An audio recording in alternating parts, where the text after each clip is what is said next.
नमस्कार, भक्ति दर्शन समाचारमा स्वागत छ। म हेमा शर्मा। आज मिति 2079 साल पौष महिनाको 11 गते सोमबार, नरनाम संवत्सर सूर्य दक्षिणायन हेमन्त ऋतु पौष शुक्ल पक्षको तृतीया तिथि 9:24 उपरान्त चतुर्थी तिथि। चन्द्रमा मकर राशिमा इस्वी सम्वत 2022 डिसेम्बर महिनाको 26 तारिक सग सम्वत 1944 र नेपाल सम्वत 1143। आज सूर्योदय बिहान 6:54 र सूर्यास्त साँझ 17:14। सर्वप्रथम अहिलेसम्मका प्रमुख समाचार। ऐतिहासिक महत्व बोकेको नवलपरासी बर्दाघाट सुस्ता पूर्वको गैंडाकोट 1 मा अवस्थित मौलाकालिका मन्दिर क्षेत्र धार्मिक, ऐतिहासिक तथा पर्यटकीय दृष्टिकोणले महत्त्वपूर्ण। यो स्थलमा नेपालबाट मात्रै नभएर भारतबाट समेत भक्तजन पुग्दै ऐतिहासिक शक्तिपीठका रूपमा रहेको यस मन्दिरमा सामान्य दिनको तुलनामा बिदाको दिनमा मन्दिरमा भक्तजन उपस्थित अत्याधिक। पछिल्लो समय यो धार्मिक स्थल व्यायाम स्थलको रूपमा पनि विकास हुँदै ब्रिटिस सेनामाथि जित हासिल गरेको दिनको सम्झनामा पर्साको पर्सागढी नगरपालिकामा पुस 19 गतेदेखि विजय महोत्सव आयोजना गरिने। महोत्सवमा विभिन्न झाँकी बाजा गाजा सहितको टोली, विभिन्न हतियारले सुसज्जित नेपाली सेनाको टोली समेत सहभागी हुने। पर्सागढी नगरपालिकाको कार्यालय हरपुरबाट निस्कने पदयात्रा पर्सागढी मन्दिरमा पुगी विजय महोत्सव कार्यक्रममा परिणत गर्ने। युद्धस्थलमा रञ्जित चौधरीको कुलदेवता बनहर बाबाको मन्दिर र विजय स्तम्भ निर्माण रहेको गढी क्षेत्रमा मांस मदिरा प्रतिबन्धित। दरबारभित्र रहेको पुरानो संसद ग्यालरी बैठक भवन पुनर्निर्माण गरिने। इतिहास बोकेको उक्त भवन पुनर्निर्माणका लागि शहरी विकास मन्त्रालय अन्तर्गतको विशेष भवन निर्माण आयोजना समन्वय कार्यालयले चासो देखाएपछि सो भवन निर्माण हुने। कार्यालयद्वारा संघीय संसद सचिवालयलाई पत्राचार गर्दै पुनर्निर्माणका लागि नाप जाँच गर्न, भवनभित्र रहेका पुराना ऐतिहासिक सामान हटाउन आग्रह, भवनको पुनर्निर्माणका लागि विस्तृत अध्ययन प्रतिवेदन तयार गर्न विशेष भवन निर्माण आयोजना समन्वय समितिद्वारा संघीय संसद सचिवालयलाई अनुरोध।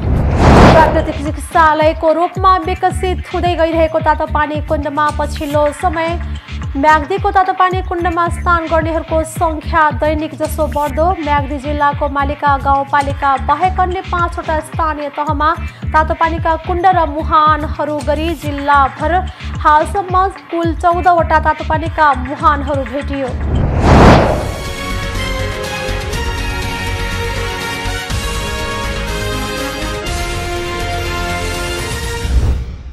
अब समाचार विस्तारमा। ऐतिहासिक महत्व बोकेको नवलपरासी बर्दाघाट सुस्ता पूर्वको गैंडाकोट 1 मा अवस्थित मौलाकालिका मन्दिर क्षेत्र धार्मिक, ऐतिहासिक तथा पर्यटकीय दृष्टिकोणले महत्त्वपूर्ण रहेको छ। समुद्री सतहबाट 561 मिटर उचाइमा पहाडी वनको धुरीमा अवस्थित छ। यो मन्दिर 16 शताब्दीमा पालपाली राजा मणिमुकुन्द सेनले देवी कालिकाको नाममा प्रतीकात्मक प्रस्तुति स्थल सृजना गरेपछि यो पर्वत मौला पहाडको नामले प्रख्यात हुन पुगेको हो। धार्मिक, ऐतिहासिक तथा पर्यटकीय दृष्टिकोणले महत्त्वपूर्ण हुँदाहुँदै यो स्थल पछिल्लो समय व्यायाम स्थलको रूपमा पनि विकास हुँदै गएको छ। एक रिपोर्ट। ऐतिहासिक महत्व बोकेको नवलपरासी बर्दाघाट सुस्ता पूर्वको गैंडाकोट 1 मा अवस्थित मौला कालिका मन्दिर क्षेत्र धार्मिक, ऐतिहासिक तथा पर्यटकीय दृष्टिकोणले महत्त्वपूर्ण रहेको छ। यो मन्दिर ऐतिहासिक महत्व भएको मन्दिरको मूल पुजारी क्षेत्रप्रसाद बराजुलीले बताउनु भएको छ। 16औं शताब्दीमा यस ठाउँ पाल्पा राज्यको रूपमा अवस्थित थियो। राजा मणिमुकुन्द सेनले आफ्नो सुरक्षाका निम्ति सेनाको ब्यारेक स्थापना गरेका थिए र राजा यस ठाउँमा आएर स्नान र पूजा गर्ने गर्दथे। सेनाले भगवानको आस्था स्वरूप देवीको स्थापना गरेर पूजा गर्ने गरेका थिए। पछि विक्रम सम्वत 1990 को भूकम्पमा सबै सखाप भएर मौला कालिका माताको पूजा गर्ने ठाउँ जङ्गलको रूपमा परिणत हुन पुगेको थियो।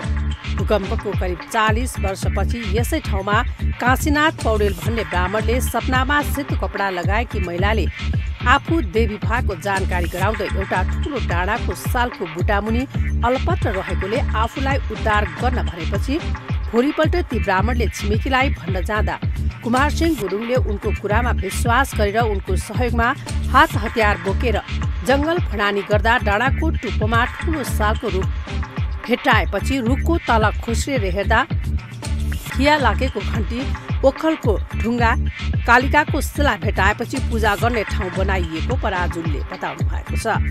त्यहाँ उत्पत्ति भएको कालिकाको प्रभावले विभिन्न ठाउँबाट भक्तजनहरू आउन लागेको पुजारी पराजुली बताउनुहुन्छ। आस्था र भक्तिको प्रभावले विभिन्न ठाउँबाट आएका भक्तजनले मनोकामना पूरा हुने बताउन थालेपछि भक्तजन निरन्तर आउने क्रम बढेको छ। पौराणिक मान्यतामा भगवती कालीलाई ऊर्जा शक्तिको प्रतीकको रूपमा मानिन्छ। सहरी क्षेत्रबाट नजिकै भएकाले पनि यहाँ दर्शन गर्न तथा शारीरिक व्यायाम गर्न आउनेहरूको संख्या दिनानुदिन बढ्दै गएको छ। उकालो बाटो चढेर मौला कालिका मन्दिर पुग्न कठिन भए पनि मन्दिर पुगेर माताको दर्शन गर्दा र त्यहाँको वातावरणले आफूलाई छुट्टै प्रकारको आनन्दको अनुभूति हुने गरेका छन्। सिडी मार्ग हुँदै मन्दिर पुग्न करिब 1882 खुट्किला उक्लनुपर्छ। पूर्व पश्चिम राजमार्गको गैडाकोट स्थित नारायणी नदीको पुलबाट उत्तरतर्फ करिब 4 किलोमिटरको दूरीमा रहेको यस मन्दिरमा स्थानीयवासी दैनिकी व्यायाम गर्न आउने गरेका छन्। ऐतिहासिक शक्तिपीठको रूपमा रहेको यस मन्दिरमा नेपालबाट मात्र नभएर भारतबाट समेत भक्तजन पुग्ने गरेका छन्। स्थानीय युवा भने व्यायाम गर्नका लागि दैनिक रूपमा मन्दिरमा आउने गरेका छन्। अध्यक्ष सापकोटा सामान्य दिनको तुलनामा बिदाको दिनमा मन्दिरमा भक्तजन उपस्थित बढी हुने बताउनुहुन्छ। शनिबार सहित बिदाको दिन तथा चाडबाडमा भने यहाँ भक्तजनको अत्यधिक भिड हुने गरेको छ। मन्दिरमा विशेष गरी नवरात्र, माघे संक्रान्ति, सरस्वती पूजा, चैत्य दशैं, नयाँ वर्ष जस्ता विशेष अवसरमा भक्तजनको उल्लेख्य उपस्थित हुने गरेको छ। पर्साको पर्सागढी नगरपालिकामा पुष 19 गते विजय उत्सव आयोजना गरिने भएको छ। ब्रिटिस सेनामाथि जित हासिल गरेको दिनको सम्झनामा विजय महोत्सव आयोजना गरिन लागेको हो। विक्रम सम्वत 1981 पुष 19 गते स्थानीय रञ्जित चौधरीको कुशल युद्ध नीति तथा स्थानीयवासीको समेत सक्रिय सहकार्यले गोर्खाली सेनाले आधुनिक हात हतियारले सुसज्जित ब्रिटिस सेनालाई पराजित गरेको इतिहास छ। ऐतिहासिक विजय हासिल गरेको दिनको सम्झना गर्दै पर्सागढी नगरपालिकाको आर्थिक सहयोग, नेपाली सेना र स्थानीयको सहभागितामा विजय महोत्सव आयोजना गर्न लागेको पर्सागढी मन्दिर व्यवस्थापन समितिले जनाएको छ। महोत्सवमा विभिन्न झाँकी, बाजा गाजा सहितको टोली, विभिन्न हात हतियारले सुसज्जित नेपाली सेनाको टोली समेत सहभागी हुनेछन्। एक रिपोर्ट। जनामा पर्सागढीमा विजय महोत्सव आयोजना गरिन लागेको हो। विक्रम सम्वत 1981 पुष 19 गते स्थानीय रञ्जित चौधरीको कुशल युद्ध नीति तथा स्थानीयवासीको समेत सक्रिय सहकार्यले गोर्खाली सेनाले आधुनिक हतियारले सुसज्जित ब्रिटिस सेनालाई पराजित गरेको इतिहास छ। पर्सागढी नगरपालिकाको कार्यालय हरपुरबाट निस्कने पदयात्रा पर्सागढी मन्दिरमा पुगी विजय महोत्सव कार्यक्रममा परिणत हुने जनाइएको छ। मन्दिर व्यवस्थापन समितिले शनिबार पत्रकार सम्मेलनको आयोजना गर्दै राष्ट्र र राष्ट्रियताको रक्षाका लागि विदेशी सेनालाई पराजित गरी विजय हासिल गरेको ऐतिहासिक युद्धस्थल पर्सागढीमा मात्र रहेको दावी गरेको छ। पत्रकार सम्मेलनमा पर्सागढी क्षेत्रलाई पर्यटकीय क्षेत्रको रूपमा विकास गर्न तीनै तहका सरकारको सहयोग आवश्यक रहेको समेत बताइएको छ। पर्सागढी मन्दिर व्यवस्थापन समितिका अध्यक्ष ब्रिजमोहन चौधरीले ऐतिहासिक युद्ध स्थलको विकासका लागि सबैभन्दा ठूलो अवरोध युद्ध स्थलदेखि 75 मिटर पूर्वमा रहेको सिङ्गाई खोला रहेको बताउनु भएको छ। खोलामा पक्की पुल निर्माण नहुँदासम्म पर्सागढी क्षेत्रको विकास द्रुत गतिमा अघि बढ्न नसक्ने भन्दै उहाँले सङ्घ, प्रदेश र स्थानीय सरकारले मिलेर पुल बनाइदिनु पर्नेमा जोड दिनुभएको छ। पर्सागढी नगरपालिकाका मेयर गोकर्ण पाठकले पर्सागढी क्षेत्रको विकासका लागि पालिकाले सक्दो सहयोग गर्ने बताउनु भएको छ। उहाँले पर्सागढी क्षेत्रको जमिन व्यक्तिको नाममा भएको जानकारी आफूले पाएको बताउँदै त्यसो हुँदा काम गर्न समस्या हुने बताउनु भएको छ। पूर्वाधार विकासका लागि जग्गा चाहिने र पर्सागढीमा जग्गाको समस्या रहनुका साथै मन्दिर क्षेत्रको जग्गा पनि व्यक्तिको नाममा दर्ता भएकोले समस्या रहेको उहाँले बताउनु भएको छ। पर्सा जिल्लामा एकमात्र गढी छ। यसको आफ्नै किसिमको महत्त्व र परिचय रहेकोले पालिकाको साधन र स्रोतले भ्याएसम्म काम गर्न तयार रहेको पालिकाले जनाएको छ। मन्दिर व्यवस्थापन समिति मार्फत नभई पर्सागढी क्षेत्रको व्यवस्थापनका लागि छुट्टै समिति बनाएर डिपिआर तयार गर्नुपर्ने बताइएको छ। त्यतिखेर ब्रिटिस साम्राज्यवादको दबदबा थियो। व्यापार गर्ने लगायत विभिन्न बहानामा अर्को देशमा प्रवेश गरेर कब्जामा लिन्थे। साना र विपन्न राष्ट्रहरूलाई विभिन्न तरिकाले युद्ध गर्दै आफ्नो अधीनमा राख्ने गर्दथे। छिमेकी मुलुक भारतमा ब्रिटिसले नै शासन गरिरहेको थियो। ब्रिटिस साम्राज्यवादले नेपालमा आँखा गाडे ऊ नेपाललाई समेटेर चीनसँग जोड्न चाहन्थ्यो। सोही क्रममा उनीहरूले युद्ध छेडे। नेपाली सेनासँग आधुनिक हतियार थिएन, तर पर्सागढीमा पूर्वजहरूले आधुनिक हात हतियारधारी अंग्रेजलाई हराएको इतिहास छ। स्थानीय थारू परिवारले गढी परिसरमा मन्दिर तथा गेट निर्माण गरेका छन्। पर्सागढी नगरपालिकाले धर्मशाला निर्माण गरिदिएको छ। युद्धस्थलमा रञ्जित चौधरीको कुल देवता बनहर बाबाको मन्दिर र विजय स्तम्भ बनाइएको छ। गढी क्षेत्रमा मांस मदिरा प्रतिबन्धित छ। तुलसीपुर उपमहानगरपालिका 19 छिल्लीकोटमा साहसिक खेल जिप लाइन 3 महिनाभित्र सञ्चालनमा ल्याइने भएको छ। जिप लाइनको तार झुन्ड्याउने मात्रै काम बाँकी रहेको निर्माण पक्षले जानकारी दिएको छ। नेपालको विभिन्न ठाउँमा जिप लाइन सञ्चालनमा ल्याएसँगै लुम्बिनी प्रदेशको दाङमा पहिलोपटक जिप लाइन सञ्चालनमा ल्याउन थालिएको हो। छिल्लीकोट रिसोर्ट एन्ड 3 स्टार कम्पनीले जिप लाइनको काम गरिरहेको छ। एक रिपोर्ट। कम्पनीका सञ्चालक शिव श्रेष्ठका अनुसार 2 करोड 10 लाखको लागतमा जिप लाइन सञ्चालनमा ल्याउन थालिएको छ। तुलसीपुर उपमहानगरपालिका 19 मा रहेको झुल्के र कालिका सामुदायिक वनसँग जिप लाइन सञ्चालनमा लागि 10 वर्षीय सम्झौता गरिएको छ। सम्झौता अनुसार कम्पनीले प्रतिवर्ष प्रति हेक्टर 3500 कर तिर्नुपर्छ। निर्माण कम्पनीले भने जिप लाइन क्षेत्रमा 2 कट्ठा जग्गा मात्र प्रयोग हुने बताइएको छ। जिप लाइन कालिका मन्दिरबाट सुरु हुने र फुल्के सामुदायिक वनको 4 कोटी फेरि घोरमा ल्यान्डिङ हुने गरी निर्माण गरिएको छ। जिप लाइन करिब 1200 मिटरको दूरीमा रहनेछ। निर्माण कम्पनीले उक्त जिप लाइन नेपालको सबैभन्दा लामो दूरीको दाबी गरेको छ। जिप लाइनमा चढे बापत कालिका मन्दिर व्यवस्थापन विकासका लागि प्रति व्यक्ति 100 छुट्याउने सम्झौता गरिएको छ। सञ्चालक शिव श्रेष्ठका अनुसार त्यहाँ कम्पनीले जिप लाइन निर्माणसँगै रिसोर्ट र मन्दिर क्षेत्रमा पार्क समेत निर्माण गर्ने लक्ष्य राखेको छ। स्थानीय परवीर पुनका अनुसार जिप लाइन निर्माण भएसँगै त्यहाँको पर्यटन आकर्षणमा थप टेवा पुग्ने बताउनु भएको छ। उहाँले छिल्लीकोटको ऐतिहासिक धार्मिक जैविक क्षेत्रको प्रचार प्रसारका साथै जिप लाइन सञ्चालनले पर्यटकीय क्षेत्रको रूपमा विकास गर्नका लागि थप टेवा पुर्याउने विश्वास व्यक्त गर्नुभएको छ। छिल्लीकोटमा पर्यटक आकर्षणका लागि लुम्बिनी प्रदेश सरकारको सहयोगमा कालिका मालिका मन्दिरको जीर्णोद्धार तुलसीपुर उपमहानगरपालिकाले भ्यूटार निर्माण गरेको छ। छिल्लीकोटसम्म पुग्न बिजौरी स्यालापानी हुँदै भित्री स्यालापानीसम्म सडक कालोपत्रे गरिएको छ।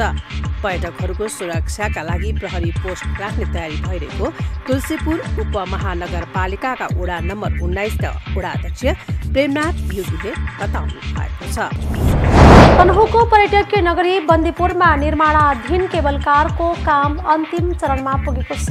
आगामी वैशाखदेखि व्यावसायिक रूपले सञ्चालनमा ल्याउने तयारी गरिएको केबल कारको काम अन्तिम चरणमा पुगेको हो।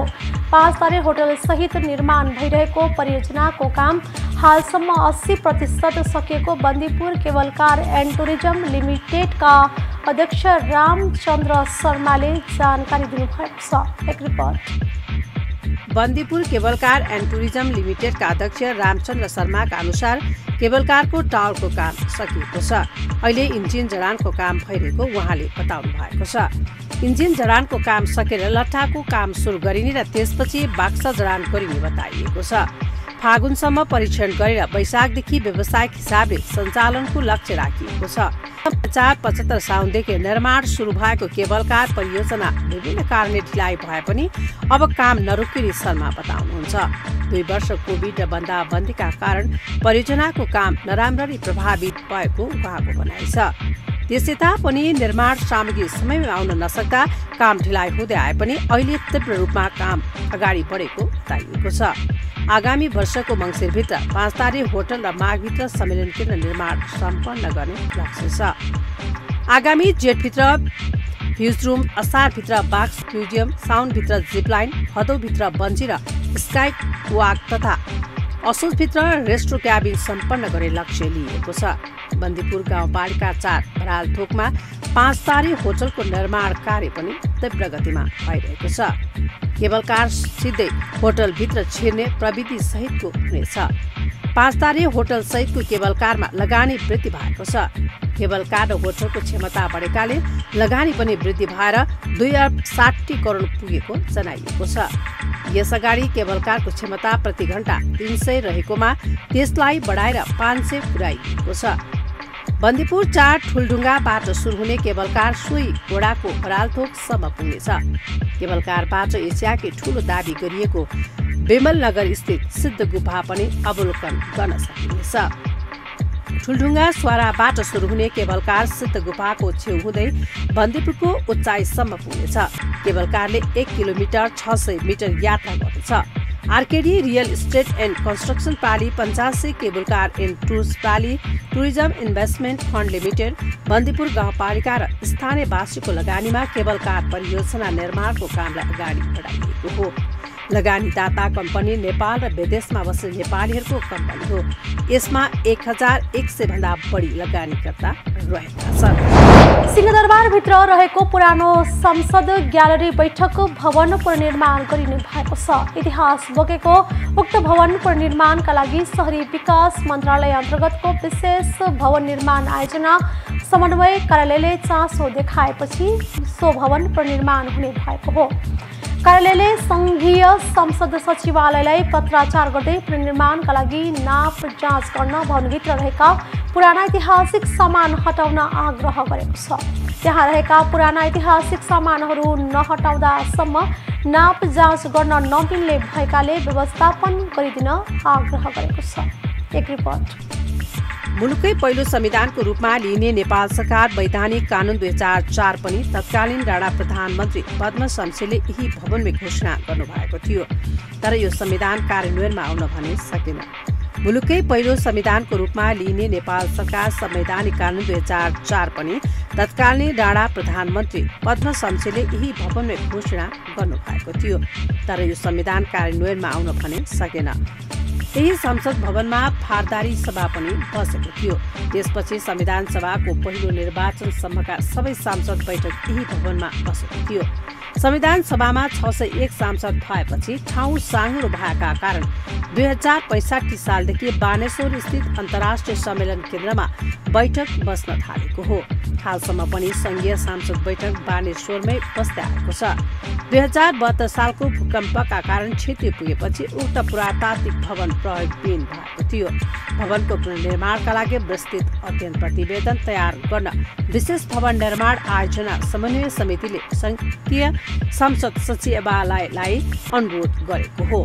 विशेष भवन निर्माण आयोजना समन्वय कार्यालयका प्रमुख मचाकाजी महर्जनका अनुसार यसको अध्ययन गरेपछि मात्र पुरै भत्काएर पुनर्निर्माण गर्ने कि रेट्रोफिटिङ मात्र गर्ने भन्ने निष्कर्षमा चाँडै पुगिनेछ। उहाँका अनुसार संघीय संसद सचिवालयले भित्र रहेका पुराना ऐतिहासिक महत्त्वका सामानको व्यवस्थापन गरेपछि आफूले त्यसको नापजाँच तथा अध्ययन गर्ने र त्यसको अवस्था हेरेपछि मात्रै पुरै भत्काएर पुनर्निर्माण गर्ने कि आंशिक रूपमा रेट्रोफिटिङ गर्ने टुङ्गो लाग्नेछ। यो भवन भूकम्पपछि प्रयोगमा नआएपछि प्रतिनिधि सभाको विकास तथा प्रविधि समितिले 2076 सालको पुस महिनामा यो भवनलाई भत्काएर नयाँ बनाउन सुझाव दिएको थियो। यसको प्राविधिक अध्ययन सकेपछि मात्र डिपिआर तयारको प्रक्रिया थालिने उहाँको भनाइ छ। भवनमा भूकम्पले क्षति गरेपछि वर्षाको पानीबाट जोगाउन प्लास्टिकले छोपेर राखिएको छ। यो भवनलाई विदेशी पाहुना सत्कार भवनको रूपमा विकासका लागि प्रस्ताव भएको थियो। तर अहिले यो कुन प्रयोजनका लागि पुनर्निर्माण गरिएछ भन्ने कुरा खुलाइएको छैन। पहिले राणाहरूले आफ्नो निवासमा भेट्दा पारिवारिक र आन्तरिक सुरक्षाका धेरै विषयहरू विदेशी पाहुनालाई थाहा हुने भएकाले यो भवनलाई पाहुना भेटघाट गर्ने थलोको रूपमा प्रयोग गरेको पाइन्छ। सुरुमा यो भवनलाई राणाहरूले भोज भतेर नाचगान तथा रमाइलो गर्ने ठाउँको रूपमा प्रयोग गर्दै आएको देखिएको जानकारहरूलाई उद्धृत गर्दै संसद सचिवालयका प्रवक्ता डाक्टर रोजनाथ पाण्डेले बताउनु भएको छ। भूकम्पले क्षति गरेको 8 वर्षपछि मात्र यसको पुनर्निर्माण गर्न राखिएको हो। संघीय संसद सचिवालयका प्रवक्ता डाक्टर पाण्डेले पुरानो संघीय संसद भवनभित्रका सामानको व्यवस्थापनको प्रक्रिया अघि बढ्ने बताउनुभयो। भवनभित्रका पुराना ऐतिहासिक सामानलाई व्यवस्थापन गरेर विशेष भवन आयोजना कार्यालयलाई त्यसको अध्ययन र नापजाँच गर्न सहज बनाइने बताउनुभयो। यो निकै पुरानो ऐतिहासिक महत्त्वको भवन रहेका कारण पनि यसको मौलिकता नमेटिने गरी यसको पुनर्निर्माण गरिनुपर्ने उहाँको भनाइ छ। पछिल्लो समय म्याग्दीको तातो पानी कुण्डमा स्नान गर्नेहरूको संख्या बढेको छ। बेनी नगरपालिका 4 सिंगा स्थित तातो पानी कुण्डमा स्नान गर्नेहरू सर्वसाधारण बिरामी र पर्यटकको संख्या बढेको हो। प्राकृतिक चिकित्सालयको रूपमा विकसित हुँदै गइरहेको तातो पानी कुण्डमा पछिल्लो पटक स्नान गर्नेहरूको संख्या दैनिक जसो बढेको तातो पानी कुण्ड व्यवस्थापन समितिले जनाएको छ। कोरोना महामारीको समयमा बन्द भएको तातो पानी कुण्डमा अहिले भने म्याग्दी सहित बागलुङ, पर्वत, कास्की, काठमाडौँ, रूपन्देही, चितवन सहित विभिन्न ठाउँबाट बिरामी, सर्वसाधारण तथा पर्यटकहरू आएको कुण्ड व्यवस्थापन समितिका सहसचिव कुमार केसीले बताउनु भएको छ। तातो पानी कुण्डमा स्नान गरेपछि ग्यास्ट्रिक, बाथरोग, युरिक एसिड, हार्ट जोर्नी तथा मांसपेशीको दुखाइ, सड्किएको, मर्किएको घाउ, खटिरा, रुगाखोकी लगायत चिसोबाट मानव स्वास्थ्यमा देखा पर्ने सबै खाले रोगहरू निको हुने जनविश्वासका कारण दैनिक रूपमा तातो पानी कुण्डमा नुहाउन आउनेको संख्या बढेको छ। अहिले नियमित नुहाउने 300 जना बिरामी तथा पर्यटकहरू रहेको समितिका सहसचिव केसीले जानकारी दिनुभएको छ। उहाँका अनुसार कुण्डमा अहिले 100 जना पुरुष र 200 जना महिला रहेका छन्। नियमित नुहाउनेहरू 1 हप्तासम्म बस्ने गर्दछन्। तातो पानी कुण्ड परिसरभित्र ठुलो कुण्डमा बिहान 6 बजेदेखि साँझ 5 बजेसम्म र सानो कुण्डमा बिहान 6 बजेदेखि बेलुकी 9 बजेसम्म खुला रहने समय तालिका छ। 1 हप्तासम्म नियमित स्नान गर्नेहरूलाई 350 रुपैयाँ र दैनिक रूपमा आउने बिरामी, सर्वसाधारण तथा पर्यटकलाई भने 100 रुपैयाँ शुल्क लिने गरिएको छ। कोरोना महामारीले कुण्ड बन्द हुँदा ठप्प भएको होटेल व्यवसाय समेत पुरानै लयमा फर्किँदै गएको तातो पानी होटेल व्यवसाय इकाइ समितिका अध्यक्ष मना तुलाचनले बताउनु भएको छ। कोरोनाको कारण तातो पानी कुण्ड बन्द हुँदा होटेल व्यवसायहरू समेत ठप्प भएका थिए। अहिले तातो पानी नुहाउने र डुब्न आउनेको संख्या बढेपछि होटेल व्यवसाय समेत बिस्तारै पुरानै अवस्थामा फर्किन थालेका छन्। तातो पानी कुण्ड स्थानीयको आम्दानीको स्रोत मात्र नभई तातो पानीबाट हुने आम्दानीबाट स्थानीय सरस्वती माध्यमिक विद्यालय समेत सञ्चालन गरिएको छ। म्याग्दी सदरमुकाम बेनीदेखि 9 किलोमिटरको दूरीमा अवस्थित तातो पानी कुण्डसम्म पुग्ने सडक कालोपत्रे भएपछि थप सहज भएको छ। यसअघि मङ्सिर र पुसमा जाडोको कारण स्नान गर्नेको संख्या कम हुने गरेकोमा आजभोलि भने सडक कालोपत्रेले गर्दा तातो पानी क्षेत्रमा आउने पर्यटकको समेत संख्या बढेको अध्यक्ष तुलाचनको भनाइ छ। म्याग्दी खोलाको किनारमा रहेको तातो पानी कुण्ड वर्षेनी बर्सातको समयमा नदी कटानको उच्च जोखिममा पर्ने गरेको छ। 1 नगरपालिका र 5 वटा गाउँपालिका रहेको म्याग्दी जिल्लाको मालिका गाउँपालिका बाहेक अन्य 5 वटा स्थानीय तहमा तातो पानीका कुण्ड र मुहानहरू रहेका छन्। जिल्लाभर हालसम्म कुल 14 वटा तातो पानीका मुहानहरू भेटिएको पाइएको छ।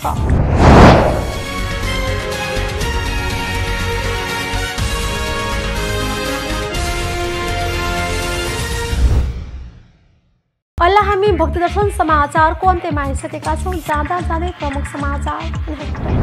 ऐतिहासिक महत्त्व बोकेको नवलपरासी बर्दा घाट सुस्ता पूर्वको गैंडाकोट 1 मा अवस्थित मौलाकालिका मन्दिर क्षेत्र धार्मिक, ऐतिहासिक तथा पर्यटकीय दृष्टिकोणले महत्त्वपूर्ण। यो स्थलमा नेपालबाट मात्रै नभएर भारतबाट समेत भक्तजन पुग्दै ऐतिहासिक शक्तिपीठका रूपमा रहेको यस मन्दिरमा सामान्य दिनको तुलनामा बिदाको दिनमा मन्दिरमा भक्तजन उपस्थित अत्याधिक।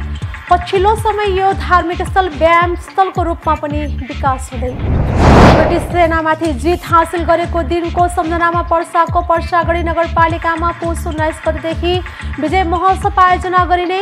महोत्सवमा विभिन्न झाँकी बाजा गाजा सहितको टोली, विभिन्न हतियारले सुसज्जित नेपाली सेनाको टोली समेत सहभागी हुने। पर्सागढी नगरपालिकाको कार्यालय हरपुरबाट निस्कने पदयात्रा पर्सागढी मन्दिरमा पुगी विजय महोत्सव कार्यक्रममा परिणत गर्ने। युद्धस्थलमा रञ्जित चौधरीको कुलदेवता बनहर बाबाको मन्दिर र विजय स्तम्भ निर्माण रहेको गढी क्षेत्रमा मांस मदिरा प्रतिबन्धित। सिंहदरबारभित्र रहेको पुरानो संसद ग्यालरी बैठक भवन पुनर्निर्माण गरिने। इतिहास बोकेको उक्त भवन पुनर्निर्माणका लागि शहरी विकास मन्त्रालय अन्तर्गतको विशेष भवन निर्माण आयोजना समन्वय कार्यालयले चासो देखाएपछि सो भवन निर्माण हुने। कार्यालयद्वारा संघीय संसद सचिवालयलाई पत्राचार गर्दै पुनर्निर्माणका लागि नाप जाँच गर्न, भवनभित्र रहेका पुराना ऐतिहासिक सामान हटाउन आग्रह, भवनको पुनर्निर्माणका लागि विस्तृत अध्ययन प्रतिवेदन तयार गर्न, विशेष भवन निर्माण आयोजना समन्वय समितिद्वारा संघीय संसद सचिवालयलाई अनुरोध। प्राकृतिक चिकित्सालयको रूपमा विकसित हुँदै गइरहेको तातोपानी कुण्डमा पछिल्लो समय म्याग्दीको तातोपानी कुण्डमा स्नान गर्नेहरूको संख्या दैनिक जसो बढ्दो। म्याग्दी जिल्लाको मालिका गाउँपालिका बाहेक अन्य 5वटा स्थानीय तहमा तातोपानीका कुण्ड र मुहानहरू गरी जिल्लाभर हालसम्म कुल 14वटा तातोपानीका मुहानहरू भेटियो। पहिला भक्तदर्शन समाचार यति नै। सामाजिक सञ्जाल मार्फत हामीसँग जोडिनका लागि फेसबुक तथा ट्विटरमा लाइक तथा फलो गर्न सक्नुहुनेछ भने युट्युब मार्फत पनि हामीलाई प्रत्यक्ष हेर्न सक्नुहुनेछ। त्यस्तै कुनै सल्लाह सुझाव तथा प्रतिक्रिया भएमा भक्तदर्शन@emountaintv.com मा हामीलाई पत्राचार गर्न सक्नुहुनेछ। धर्म, संस्कृति र संस्कारको संवाहक भक्तदर्शन टेलिभिजन HD हेर्दै हुनुहोला। नमस्कार।